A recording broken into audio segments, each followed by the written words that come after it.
ಶ್ರೀ ಪಿಪಿಡಿ ಕ್ಷೇತ್ರ ಬೆಟ್ಟದಾಸನಪುರ ಗ್ರಾಮ ಧರ್ಮೋ ರಕ್ಷತಿ ರಕ್ಷಿತಃ ಸರ್ವೇ ಜನೋ ಸುಖಿನೋ ಭವಂತು.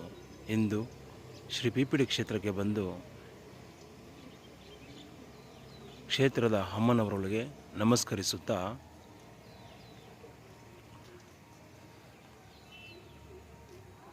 ನಮ್ಮೂರಿನ ಗ್ರಾಮ ದೇವಸ್ಥಾನಗಳ ಗ್ರಾಮ ದೇವತೆಗಳನ್ನು ಹಾಗೂ ಸೂರ್ಯ ನಮಸ್ಕಾರವನ್ನು ಜಪಿಸುತ್ತಾ ಹಾಗೂ ಈ ಕ್ಷೇತ್ರದಲ್ಲಿರುವಂತಹ ಅಸಂಖ್ಯಾತ ನವಗ್ರಹ ವೃಕ್ಷಗಳನ್ನು ನೆನೆಯುತ್ತಾ ಪಾದಯಾತ್ರೆಯನ್ನು ಕೈಗೊಂಡಿರುತ್ತೇವೆ. ಪ್ರಸ್ತುತ ಇಂದು ವಿಶೇಷವಾಗಿ 122ನೇ ಸುತ್ತಿನ ಪಾದಯಾತ್ರೆಯನ್ನು ಕೈಗೊಳ್ಳುತ್ತಾ ನಿನ್ನೆ ದಿನ ಏಕಾದಶಿ, ವೈಕುಂಠ ಏಕಾದಶಿ ನಾ ಕಂಡಂತೆ ವೈಕುಂಠ ಏಕಾದಶಿಯ ಏಕಾದಶಿ ಎಂಬ ಪದದ ಅರ್ಥ ಹಾಗೂ ಈ ಶ್ರೀ ಪಿಪಿಡಿ ಕ್ಷೇತ್ರದಲ್ಲಿ ನನಗಾದಂತಹ ಒಂದು ಅನುಭವವನ್ನು ಈ 122ನೇ ಸುತ್ತಿನ ಪಾದಯಾತ್ರೆ ಸುಸಂದರ್ಭದಲ್ಲಿ ಈ ಕ್ಷೇತ್ರದ ಭಕ್ತಾದಿಗಳಲ್ಲಿ ತಿಳಿಸಲು ಇಚ್ಛೆಪಡುತ್ತಿದ್ದೇನೆ. ಪ್ರಸ್ತುತ ಅಂದು ಸುಮಾರು 3 ವರ್ಷಗಳ ಹಿಂದೆ ಏಕಾದಶಿ ಹಬ್ಬದ ಪ್ರಯುಕ್ತ ನಮ್ಮೂರು ಹಾಗೂ ಈ ದೇವಸ್ಥಾನದ ಕುಟುಂಬಸ್ಥರಲ್ಲಿ ಏಕಾದಶಿ ವ್ರತಾಚರಣೆ, ಏಕಾದಶಿ ಹಬ್ಬವನ್ನು ಆಚರಿಸುತ್ತಾ ಬರುತ್ತಿರುವವರಿಗೆ ಏಕಾದಶಿ ಹಬ್ಬದ ಪ್ರಯುಕ್ತ ಬೇಕಾಗಿರುವಂತಹ ಒಂದು ಅಗಸೆ ಸೊಪ್ಪನ್ನು ಪೂರೈಸುವ ಉದ್ದೇಶದಿಂದ ಶ್ರೀ ಪಿಪಿಡಿ ಕ್ಷೇತ್ರದಲ್ಲಿಯೂ ಸಹ ಅಗಸೆ ಗಿಡವನ್ನು ಹಾಗೂ ಶ್ರೀ ಆಂಜನೇಯ ಸ್ವಾಮಿಯ ಭವಿಷ್ಯದ ನೆನಪುಗಳ ಒಂದು ಹಿತಾಸಕ್ತಿಯಾಗಿ ಅಗಸೆ ಸೊಪ್ಪಿನ ಗಿಡವನ್ನು ನೆಡಲಾಗಿರುತ್ತದೆ. ಪ್ರಸ್ತುತ ಏಕಾದಶಿ ಹಬ್ಬದ ಸುದಿನದಂದು ನಾನು ನಮ್ಮ ಅಕ್ಕನವರ ಮನೆಗೆ ಏಕಾದಶಿ ಹಬ್ಬಕ್ಕೆಂದು ಅಗಸೆ ಸೊಪ್ಪನ್ನು ತೆಗೆದುಕೊಂಡು ಹೋಗೋಣವೆಂದು ಶ್ರೀ ಪಿಪಿಡಿ ಕ್ಷೇತ್ರಕ್ಕೆ ಬರುತ್ತೇನೆ. ಹಾಗೂ ನಾನು ಅಂದು ಕರ್ತವ್ಯ ಮುಗಿಸಿಕೊಂಡು ಮನೆಗೆ ಬಂದು ಬಹಳ ಆಯಾಸವಾಗಿರುತ್ತದೆ. ಆ ದಿನ ನಾನು ಮನೆಯಲ್ಲಿ ಮೊಟ್ಟೆಯನ್ನು ತಿಂದಿರುತ್ತೇನೆ. ಅಂದು ಊರಿನಿಂದ ನಮಗೆ ಅಗಸೆ ಸೊಪ್ಪು ಹಣ ಸಿಗುತ್ತಿಲ್ಲ. ನಮ್ಮೂರಿನಲ್ಲಿ ಶ್ರೀ ಪಿಪಿಡಿ ಕ್ಷೇತ್ರದಲ್ಲಿ ಇರುವಂತಹ ಅಗಸೆ ಗಿಡದಿಂದಲೇ ಸೊಪ್ಪನ್ನು ಏಕಾದಶಿ ಹಬ್ಬಕ್ಕೆ ಕಳುಹಿಸಿಕೊಡಿ ಎಂದು ಜ್ಯೋತಿಪುರ ಗ್ರಾಮದಿಂದ ಮೋಹನ್ ರವರು ನನಗೆ ಫೋನ್ ಮಾಡಿ ತಿಳಿಸಿರುತ್ತಾರೆ. ಆಗ ನಾನು ಸಹ ಧರ್ಮದ ಕಾರ್ಯಗಳಿಗೆಂದೇ ಅಗಸೆ ಗಿಡವನ್ನು ಸಹ ನೆಟ್ಟಿದ್ದು, ಆ ಅಗಸೆ ಸೊಪ್ಪನ್ನು ಏಕಾದಶಿ ಹಬ್ಬಕ್ಕೆ ಸ್ವಲ್ಪ ಪ್ರಮಾಣದಲ್ಲಿ ತೆಗೆದು ಕೊಡೋಣವೆಂದು ಈ ಕ್ಷೇತ್ರಕ್ಕೆ ಬರುತ್ತೇನೆ. ನನ್ನ ಮನಸ್ಸಿನಲ್ಲಿ ನಾನು ತಿಂದಂತಹ ಮೊಟ್ಟೆಯು ನನಗೆ ನೆನಪಾಗುತ್ತದೆ. ಆ ಸಂದರ್ಭದಲ್ಲಿ ಆಯಿತು ಬಿಡು, ನಾನೇ ತಾನೇ ಈ ಕ್ಷೇತ್ರದಲ್ಲಿ ಎಲ್ಲ ಗಿಡ ಮರಗಳನ್ನು ನೆಟ್ಟಿ ಬೆಳೆಸಿರುವುದು, ನೀರಾಕಿ ಕಷ್ಟಪಟ್ಟು ಬೆಳೆಸಿರುತ್ತೇನೆ. ಆದ್ದರಿಂದ ನನಗೆ ಒಂದು ವಿಶೇಷವಾದ ಒಂದು ಅವಕಾಶ ಇದೆ ಹಾಗೂ ಆ ಒಂದು ಧರ್ಮವೂ ಸಹ ನನ್ನ ಮೇಲಿರುವುದರಿಂದ ನಾನು ಮೊಟ್ಟೆ ತಿಂದರೂ ಪರವಾಗಿಲ್ಲ, ಅಗಸೆ ಸೊಪ್ಪನ್ನು ತೆಗೆದು ಏಕಾದಶಿ ಹಬ್ಬಕ್ಕೆ ಕಿತ್ತು ಕೊಡಬಹುದೆಂದು ತನ್ನಿಂದ ತಾನೇ ಸ್ವಯಂ ಪ್ರೇರಿತವಾಗಿ ನಿರ್ಧರಿಸಿಕೊಂಡು ಈ ಅಗಸೆ ಸೊಪ್ಪನ್ನು ಕಿತ್ತುಕೊಂಡು ಹೋಗಲು ಇಲ್ಲಿಗೆ ಬಂದಿರುತ್ತೇನೆ. ಪ್ರಸ್ತುತ ಅಂದು ನಾನು ಇಲ್ಲಿಗೆ ಬಂದಾಗ ನನಗೂ ಏನೋ ಒಂದು ತರಹ ಒಂದು ಆತಂಕ ಮನೆ ಮಾಡಿರುತ್ತದೆ. ಆದರೂ ಸಹ ನಾನು ನೆಟ್ಟು ಬೆಳೆಸಿರುವಂಥ ಗಿಡ, ನಾವು ಕಷ್ಟಪಟ್ಟು ಸೇವೆ ಮಾಡಿರುವಂತಹ ಶ್ರೀ ಪಿಪಿಡಿ ಕ್ಷೇತ್ರ, ಇಲ್ಲಿ ಮೊಟ್ಟೆ ತಿಂದರೂ ಪರವಾಗಿಲ್ಲ, ಅಗಸೆ ಸೊಪ್ಪನ್ನು ದೇವತಾ ಕಾರ್ಯಕ್ಕೆ ಕಿತ್ತು ಕೊಡಬಹುದೆಂದು ಯೋಚಿಸಿ ನಿರ್ಧರಿಸಿ ಇಲ್ಲಿ ಬಂದು ತಾವು ಈ ವಿಡಿಯೋ ಚಿತ್ರೀಕರಣದಲ್ಲಿ ಗಮನಿಸಬಹುದು. ಈ ಒಂದು ಕಬ್ಬಿಣದ ಗ್ರಿಲ್ ಮೇಲೆ ಹತ್ತಿ ಇಲ್ಲಿ ಇರುವಂತಹ ಒಂದು ಅಗಸೆ ಸೊಪ್ಪನ್ನು ಕೀಳಲು ಪ್ರಯತ್ನಿಸುತ್ತೇನೆ. ಆಗ ಸುಮಾರು ಒಂದು 5ರಿಂದ 6 ಕಡ್ಡಿ ಅಗಸೆ ಸೊಪ್ಪನ್ನು ಕಿತ್ತುಕೊಂಡು ನನ್ನ ಎಡಭಾಗದ ಕೈಯಲ್ಲಿ ಇಟ್ಟುಕೊಂಡು ಆ ಒಂದು ಬಲಭಾಗದಿಂದ ಈ ಅಗಸೆ ಮರವನ್ನು ಹಿಡಿದುಕೊಂಡಿರುವಾಗ ಇದ್ದಕ್ಕಿದ್ದಂತೆ ಆಯ ತಪ್ಪಿ ನಾನು ಇಲ್ಲಿ ಈ ಕಬ್ಬಿಣದ ಗ್ರಿಲ್ನಿಂದ ಕೆಳಗಡೆ ಬೀಳುತ್ತೇನೆ.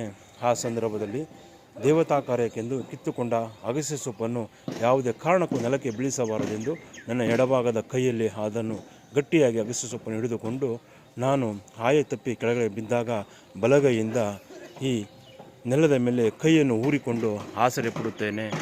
ಆಗ ನಾನು ಎದ್ದು ಒಂದು ಕ್ಷಣ ನನಗೆ ದಿಗ್ಭ್ರಾಂತಿಯಾಗುತ್ತದೆ. ನಾನು ಎಷ್ಟೇ ಹೇಳಿದರೂ ಸಹ ಧರ್ಮವು ಧರ್ಮವೇ, ನನ್ನ ಮನಸ್ಸಿಗೆ ಎಷ್ಟೇ ಸಮಾಧಾನ ಪಡಿಸಿಕೊಂಡರೂ ಸಹ ಧರ್ಮವು ಧರ್ಮದ ಪ್ರತೀಕವಾಗಿಯೇ ನಡೆಯಬೇಕು. ನಾನು ಮಾಡಿರುವುದು ತಪ್ಪು ಆಯಿತು ಎಂದು ನನಗೆ ಗೋಚರವಾಯಿತು. ಆ ಸಂದರ್ಭದಲ್ಲಿ ನಾನು ಮೇಲಕ್ಕೆ ಎದ್ದು ತಪ್ಪಾಯಿತು ಎಂದು ಆ ಅಗಸೆ ಗಿಡವನ್ನು ವೃಕ್ಷವನ್ನು ಬೇಡಿಕೊಳ್ಳುತ್ತಾ ಬಹಳ ಭಯಭೀತನಾಗಿ ನಾನು ನನ್ನ ಎಡಗೈಯಲ್ಲಿ ಅಗಸೆ ಸೊಪ್ಪನ್ನು ತೆಗೆದುಕೊಂಡು ಶ್ರೀ ಪೀಪಿಡಿ ಕ್ಷೇತ್ರದ ಅಮ್ಮನವರುಗಳನ್ನು ನೆನೆಯುತ್ತಾ ನನ್ನದು ತಪ್ಪಾಗಿದೆ, ನಾನು ಸೇವೆ ಮಾಡಿರುವುದಾಗಿ ನನಗೆ ವಿಶೇಷವಾದ ಒಂದು ಧರ್ಮದ ಆಶೀರ್ವಾದ ಅಮ್ಮನವರ ಈ ಕ್ಷೇತ್ರದ ಅಮ್ಮನವರ ಆಶೀರ್ವಾದ ಇದೆ ಎಂದು ತಿಳಿದು ನಾನು ಸ್ವಯಂ ಪ್ರೇರಿತವಾಗಿ ನಿರ್ಧರಿಸಿಕೊಂಡು ಇಲ್ಲಿ ಅಗಸೆ ಸೊಪ್ಪನ್ನು ತೆಗೆದುಕೊಂಡಿದ್ದು ತಪ್ಪಾಯಿತು ಎಂದು ನನಗೆ ಆಗ ಮನವರಿಕೆಯಾಗುತ್ತದೆ. ಏಕೆಂದರೆ ಅಂದು ನಾನು ತಿಂದು ಬಂದಂತಹ ಆಹಾರದ ಪದ್ಧತಿ ಹಾಗೂ ಧರ್ಮಕ್ಕೆ ವ್ಯತಿರಿಕ್ತವಾಗಿರುತ್ತದೆ.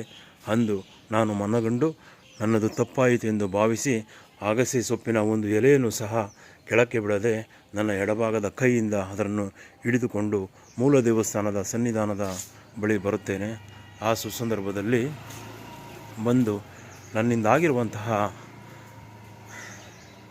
ದೊಡ್ಡ ಪ್ರಮಾಣದ ಆ ತಪ್ಪನ್ನು ಗ್ರಹಿಸಿಕೊಂಡು ಮೂಲ ದೇವಸ್ಥಾನದ ದೇವಮೂಲೆಯಾದಂತೆ ನಿಂತುಕೊಂಡು ಭಯಭೀತನಾಗಿ ಅಮ್ಮನವರಲ್ಲಿ ನನ್ನ ತಪ್ಪಿನ ಮನವರಿಕೆಯನ್ನು ಅರ್ಪಿಸುತ್ತಾ ನನ್ನದು ತಪ್ಪಾಯಿತು ತಾಯೇ, ಶ್ರೀ ಪೀಪಿಡಿ ಕ್ಷೇತ್ರದ ಶ್ರೀ ಪ್ರಿಯ ಪಟ್ಟಣದಮ್ಮ ತಾಯಿ, ಶ್ರೀ ಚಾಮುಂಡೇಶ್ವರಿ ಮಾತೆ, ಶ್ರೀ ನಾಗದೇವತಾ ಮಾತೆಯನ್ನು ನೆನೆಯುತ್ತಾ ಹಾಗೂ ಶ್ರೀ ಆಂಜನೇಯ ಸ್ವಾಮಿ ಏಕಾದಶಿ ಹಬ್ಬದ ವ್ರತಾಚರಣೆಯನ್ನು ನೆನೆಯುತ್ತಾ ನನ್ನನ್ನು ಕ್ಷಮಿಸಿ ಕ್ಷಮಿಸಿ ಕ್ಷಮಿಸಿ ಎಂದು ಬೇಡಿಕೊಳ್ಳುತ್ತಾ ದೇವಮೂಲೆಯಲ್ಲಿ ಕಣ್ಣು ಮುಚ್ಚಿಕೊಂಡು ಎಡಭಾಗದ ಕೈಯಿಂದ ಅಗಸೆ ಸೊಪ್ಪನ್ನು ಹಿಡಿದುಕೊಂಡು ಯಾವುದೇ ಕಾರಣಕ್ಕೂ ಯಾವುದೇ ರೀತಿಯ ಅಚಾತುರ್ಯ ನಡೆಯಬಾರದು. ಹಬ್ಬದ ಸುಸಂದರ್ಭದಂದು ನನ್ನಿಂದ ಆಗಿರುವ ತಪ್ಪಿಗೆ ನನಗೆ ತಪ್ಪಿನ ಮುನ್ಸೂಚನೆ ಅರಿವಾಯಿತು ಎಂದು ಬೇಡಿಕೊಳ್ಳುತ್ತಾ ಕಣ್ಣು ಮುಚ್ಚಿಕೊಂಡು ಧ್ಯಾನಾಸಕ್ತನಾಗುತ್ತೇನೆ.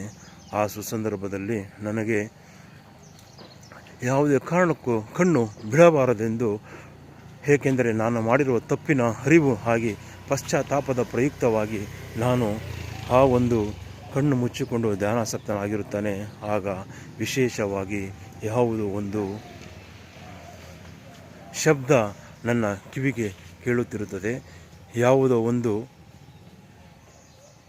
ಜೀವಿ ನನ್ನ ಬಳಿ ಬರುವಂತಾಗುತ್ತಿರುತ್ತದೆ. ಏನೋ ಒಂದು ಶಬ್ದ ನನ್ನ ಕಿವಿಗೆ ಗೋಚರಿಸುತ್ತಿರುತ್ತದೆ. ಮನೆಯಲ್ಲಿ ಮತ್ತೊಮ್ಮೆ ನನ್ನ ಮನಸ್ಸಿನ ಆಳದಲ್ಲಿ ಮತ್ತೊಮ್ಮೆ ಆತಂಕ, ಭಯದ ವಾತಾವರಣ ಮೂಡುತ್ತದೆ. ಆದರೆ ನಾನು ಒಮ್ಮೆ ಮಾಡಿರುವ ತಪ್ಪೇ ನನಗೆ ಸಾಕಾಗಿದೆ. ಯಾವುದೇ ಕಾರಣಕ್ಕೂ ನಾನು ಕಣ್ಣನ್ನು ಬಿಡಬಾರದು. ನನ್ನ ತಪ್ಪಿನ ಅರಿವಾಗಿ ಪಶ್ಚಾತ್ತಾಪದ ಪ್ರಯುಕ್ತ ಅಮ್ಮನವರಲ್ಲಿ ನನ್ನ ಮನವಿಯನ್ನು ನಿವೇದಿಸಿಕೊಡುವವರೆಗೂ ಸಹ ನಾನು ಕಣ್ಣನ್ನು ಬಿಡದೆ ದಾನಾಸಕ್ತನಾಗಬೇಕೆಂದು ನಿರ್ಧರಿಸಿ ಅಮ್ಮನವರ ಶ್ರೀ ಪ್ರಿಯ ಪಟ್ಟಣದಮ್ಮ ಮೂಲ ಸನ್ನಿಧಾನದ ದೇವಮೂಲಗಾದಂತೆ ನಾನು ಕಣ್ಣು ಮುಚ್ಚಿಕೊಂಡು ಧ್ಯಾನಾಸಕ್ತನಾಗಿಯೇ ಇರುತ್ತೇನೆ. ಆ ಸುಸಂದರ್ಭದಲ್ಲಿ ನನಗೆ ಯಾವುದೋ ಒಂದು ಜೀವಿ ನನ್ನ ಬಳಿಯೇ ಬರುವಂತಾಗುತ್ತಿದೆ ಎಂದು ನನಗೆ ಅರ್ಥವಾಗುತ್ತದೆ, ಗೋಚರಿಸುತ್ತದೆ. ಆ ಶಬ್ದಗಳ ತರಂಗಾಂತರಗಳ ಪ್ರಯುಕ್ತ ನಾನು ಇದೇ ಸ್ಥಳದಲ್ಲಿಯೇ ನಿಂತುಕೊಂಡು ಶ್ರೀ ಪ್ರಿಯ ಪಟ್ಟಣದಮ್ಮ ಅಮ್ಮನವರ ಪಾದಗಳಲ್ಲಿ ನಮಸ್ಕರಿಸುತ್ತಾ ತಪ್ಪಾಯಿತು ಮಾತೆ ಎಂದು ಕೇಳಿಕೊಳ್ಳುತ್ತಾ ಇಲ್ಲಿ ನಿಂತಿರುತ್ತೇನೆ.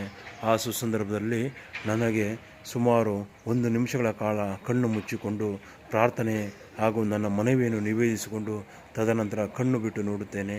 ಆಗ ನನ್ನಿಂದ ಸುಮಾರು 5 ವರ್ಷಗಳ ಹಿಂದೆ ಆದಂತಹ ಅನಾಹುತ ಅಚಾತುರ್ಯದಿಂದ ಉಳಿದಂತಹ ಏಕೈಕ ಬೃಹದಾಕಾರದ ನಾಗರ ಹಾವು ನನ್ನ ಬಳಿ ಬಂದು ತಾವು ಈ ವಿಡಿಯೋ ಚಿತ್ರಗಳಲ್ಲಿ ಗಮನಿಸಬಹುದಾಗಿರುತ್ತದೆ. ಈ ಒಂದು ತುಳಸಿ ಮರದ ಕೆಳಗಡೆಯಿಂದ ಈ ಒಂದು ಇದೇ ಸ್ಥಳದಲ್ಲಿ ಎಳೆ ಎತ್ತಿ ನಿಂತುಕೊಂಡು ನನ್ನನ್ನೇ ನೋಡುವಂತೆ ಇರುತ್ತದೆ. ಆ ಸುಸಂದರ್ಭದಲ್ಲಿ ನಾನು ಸಹ ಕಣ್ಣು ಮುಚ್ಚಿಕೊಂಡು ಸುಮಾರು 5 ಅಡಿ ದೂರದಲ್ಲಿ ನಾನು ನಿಂತಿರುತ್ತೇನೆ. ಇದು ಅಕ್ಷರಶಃ ಶ್ರೀ ಪಿರಿಯಾಪಟ್ಟಣದಮ್ಮ ಪಾದದ ಅಮ್ಮನವರ ಪಾದದ ಹಾನಿಯಾಗೂ ಸತ್ಯವಾದ ವಿಚಾರವಾಗಿರುತ್ತದೆ. ಇಲ್ಲಿ ಹಾವು ನಿಂತು ಎಡೆ ಎತ್ತಿ ನಿಂತು ನನ್ನನ್ನೇ ನೋಡುತ್ತಿರುತ್ತದೆ. ಆ ಕ್ಷಣದಲ್ಲಿ ನಾನು ನಿಧಾನವಾಗಿ ಕಣ್ಣನ್ನು ತೆರೆದು ನೋಡುತ್ತೇನೆ. ಶ್ರೀ ನಾಗದೇವತೆ ಮಾತಾ ನನ್ನಿಂದ ಆದಂತಹ ಭವಿಷ್ಯದ ಈ ಮನುಕುಲಕ್ಕೆ ಉಪಯೋಗಕರವಾಗಲೆಂದು ಈ ಕ್ಷೇತ್ರವನ್ನು ಅಭಿವೃದ್ಧಿಪಡಿಸಿದಂತಹ ಸುಸಂದರ್ಭದಲ್ಲಿ ನಾಗರ ಹಾವಿನ ಕುಟುಂಬಕ್ಕೆ ಸಾಕಷ್ಟು ನನ್ನಿಂದ ಅನ್ಯಾಯವಾಗಿದೆ ಎಂದು ನಾನು ಕಣ್ಣನ್ನು ಬಿಟ್ಟು ಆ ಬೃಹದಾಕಾರದ ನಾಗರ ಹಾವಿನ ಬಳಿ ನಿಂತು ನನ್ನದು ತಪ್ಪಾಯಿತು ಮಾತೆ, ತಪ್ಪಾಯಿತು ನಾಗದೇವತಾ ಮಾತಾ ಎಂದು ಆ ಒಂದು ನಾಗರ ಹಾವನ್ನು ಕೇಳಿಕೊಳ್ಳುತ್ತಾ ನನ್ನ ಜೀವನ ಪರ್ಯಂತ ನನ್ನ ಕುಟುಂಬಸ್ಥರಿಗೆ ಆಶೀರ್ವದಿಸು. ಇನ್ನು ಮುಂದೆ ಯಾವುದೇ ಕಾರಣಕ್ಕೂ ಈ ರೀತಿಯ ತಪ್ಪುಗಳು ನನಗೆ ಗೊತ್ತಿಲ್ಲದೆ ಸಾಕಷ್ಟು ತಪ್ಪುಗಳು ನಡೆದು ಹೋಗಿದ್ದಾವೆ. ಆ ಎಲ್ಲ ಘಟನೆಗಳಿಗೂ ಕ್ಷಮೆ ಯಾಚಿಸುತ್ತಾ ಆ ಬೃಹದಾಕಾರದ ನಾಗರ ಹಾವನ್ನು ನಾನು ಬೇಡಿಕೊಳ್ಳುತ್ತೇನೆ. ನನ್ನ ಎಡಭಾಗದ ಕೈಯಲ್ಲಿ ಅಗಸೆ ಸೊಪ್ಪು ಏಕಾದಶಿ ಹಬ್ಬಕ್ಕೆ ಜ್ಯೋತಿಪುರ ಗ್ರಾಮಕ್ಕೆ ಕಳುಹಿಸಿಕೊಡಬೇಕೆಂದು ಕಿತ್ತುಕೊಂಡಿದ್ದ ಅಗಸೆ ಸೊಪ್ಪನ್ನು ನನ್ನ ಎಡಭಾಗದ ಕೈಯಲ್ಲಿ ಇಟ್ಟುಕೊಂಡಿರುತ್ತೇನೆ. ಆ ಎಡೆ ಎತ್ತಿ ನಿಂತಹ ನಾಗರ ಹಾವನ್ನು ತಪ್ಪಾಯಿತು ಎಂದು ಕೇಳಿಕೊಳ್ಳುತ್ತೇನೆ. ಆ ಒಂದು ಸುಸಂದರ್ಭದಲ್ಲಿ ಆ ಬೃಹದಾಕಾರದ ನಾಗರ ಹಾವು ನನ್ನನ್ನೇ ನೋಡಿ ತದೇಕಚಿತ್ತದಿಂದ ಹಿಂದಿರುಗಿ ತೆರಳುವಾಗ ನನ್ನ ಮೇಲೆ ಇದ್ದಂತಹ ಕೋಪವೋ ಅಥವಾ ಈ ಒಂದು ಸ್ಥಳದ ಸೇವೆಯನ್ನು ಮಾಡುವ ಅಭಿವೃದ್ಧಿಯ ಸೇವೆಯನ್ನು ಮಾಡುತ್ತಿರುವಂತಹ ಸಂದರ್ಭದಲ್ಲಿ ನಾಗದೇವತಾ ಕುಟುಂಬಕ್ಕೆ ಆದಂತಹ ಅನ್ಯಾಯದ ಪ್ರತೀಕವೋ ಏನೋ ಗೊತ್ತಿಲ್ಲ. ಇದೇ ಸ್ಥಳದಲ್ಲಿ ಒಂದು ಉಭಯವಾಸಿ ಜೀವಿಯನ್ನು ನನ್ನ ಎದುರಿನಲ್ಲಿಯೇ ಕಚ್ಚಿಕೊಂಡು ತೆಗೆದುಕೊಂಡು ಈ ಒಂದು ಗುಟ್ಟದ ಕಡೆಗೆ ಹೊರಟು ಹೋಗುತ್ತದೆ. ಪ್ರಸ್ತುತ ಆ ಒಂದು ದಿನ ನಡೆದಂತಹ 2 ಘಟನೆಗಳು ನನಗೆ ಇಂದಿಗೂ ಸಹ ಮನಸ್ಸಿನಲ್ಲಿ ಕಾಡುತ್ತಿರುತ್ತವೆ. ಏಕೆಂದರೆ ದಿನಾಂಕ 30/12/2025 ವೈಕುಂಠ ಏಕಾದಶಿ ಹಬ್ಬದ ಪ್ರಯುಕ್ತ ಸಾವಿರಾರು ಸಂಖ್ಯೆಯಲ್ಲಿ ಭಕ್ತಾದಿಗಳು ನಮ್ಮೂರಿನ ಗ್ರಾಮ ದೇವಸ್ಥಾನ ಶ್ರೀ ಭೂನೀಳ ಸಮೇತ ಕೋಟೆ ಶ್ರೀ ತಿಮ್ಮರಾಯ ಸ್ವಾಮಿ ಹಾಗೂ ಶ್ರೀ ಕಾಶಿ ವಿಶ್ವೇಶ್ವರ ಸ್ವಾಮಿಯ ದರ್ಶನವನ್ನು ಪಡೆದು ಸೇವೆಯನ್ನು ಕೈಗೊಂಡು ಪ್ರಸಾದವನ್ನು ಸ್ವೀಕರಿಸಿ ತೆರಳಿರುತ್ತಾರೆ. ಆ ಏಕಾದಶಿ ಹಬ್ಬದ ಪ್ರಯುಕ್ತ ಶ್ರೀ ಪಿಪಿಡಿ ಕ್ಷೇತ್ರದಲ್ಲಿ ನನ್ನಿಂದ ಆದಂತಹ ಕೆಲವೊಂದು ಅಚಾತುರ್ಯಗಳನ್ನು ಈ 122ನೇ ಸುತ್ತಿನ ಪಾದಯಾತ್ರೆಯ ಸುಸಂದರ್ಭದಲ್ಲಿ ಈ ಕ್ಷೇತ್ರದ ಭವಿಷ್ಯದ ಭಕ್ತಾದಿಗಳಲ್ಲಿ ಸತ್ಯದ ಅರಿವನ್ನು ತಿಳಿಸಲು ಇಚ್ಛಿಸುತ್ತಿದ್ದೇನೆ. ಅಂದು ಯಾವುದೇ ಕಾರಣಕ್ಕೂ ಏಕಾದಶಿ ಹಬ್ಬದ ಸುಸಂದರ್ಭದಂದು ಒಬ್ಬೊಬ್ಬರಿಗೂ ಒಂದೊಂದೇನು ಮನಸ್ಥಿತಿ ಇರುತ್ತದೆ. ಆದರೆ ಏಕಾದಶಿ ಹಬ್ಬ ಬಹಳ ಪವಿತ್ರವಾದದ್ದು. ಏಕಾದಶಿ ಎಂಬ ಪದದ ಅರ್ಥ ಬಹಳ ಪವಿತ್ರವಾದುದು ಎಂದು ನನಗಾದಂತಹ ಶ್ರೀ ಪಿಪಿಡಿ ಕ್ಷೇತ್ರದಲ್ಲಿ ಆದಂತಹ ಒಂದು ಅನುಭವವನ್ನು ಈ 122ನೇ ಸುತ್ತಿನ ಪಾದಯಾತ್ರೆಯ ಸುಸಂದರ್ಭದಲ್ಲಿ ಈ ಕ್ಷೇತ್ರದ ಭವಿಷ್ಯದ ಭಕ್ತಾದಿಗಳಲ್ಲಿ ತಿಳಿಸಲು ಇಚ್ಛಿಸುತ್ತಿದ್ದೇನೆ. ವಾಡಿಕೆಯಂತೆ 21ನೇ ಸುತ್ತಿನ ಪಾದಯಾತ್ರೆ ಸುಳಿವು ನೆನಪಿಗಾಗಿ 21 ಬಾರಿ ಘಂಟಾನಾದ.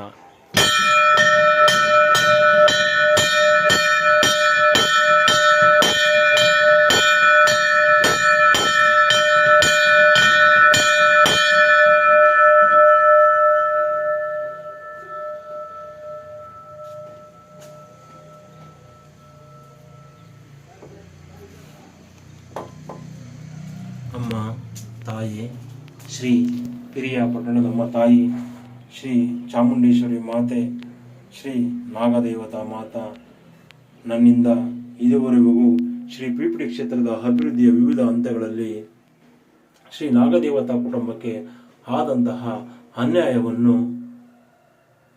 ಅನ್ಯಾಯದಿಂದ ನಾನು ಪ್ರಸ್ತುತ ಇಂದು ಶ್ರೀ ಪಿರಿಯಾಪಟ್ಟಣದಮ್ಮ ಅಮ್ಮನವರ ಪಾದಾರವಿಂದದಲ್ಲಿ ಕ್ಷಮೆ ಯಾಚಿಸುತ್ತಾ 122ನೇ ಸುತ್ತಿನ ಪಾದಯಾತ್ರೆ ಸುಸಂದರ್ಭದಲ್ಲಿ ಏಕಾದಶಿ ಪದದ ಒಂದು ಪವಿತ್ರವಾದ ಅರ್ಥ ಹಾಗೂ ಶ್ರೀ ಪಿಪಿಡಿ ಕ್ಷೇತ್ರದಲ್ಲಿ ನನಗಾದಂತಹ ಅನುಭವವನ್ನು ಈ ಪಾದಯಾತ್ರೆಯ ಸುಸಂದರ್ಭದಲ್ಲಿ ಭವಿಷ್ಯದ ಭಕ್ತಾದಿಗಳಿಗೆ ತಿಳಿಸಲು ಇಚ್ಛಿಸುತ್ತಾ ಮತ್ತೊಮ್ಮೆ ಮಗದೊಮ್ಮೆ 21 ಬಾರಿ ಘಂಟಾನಾದ.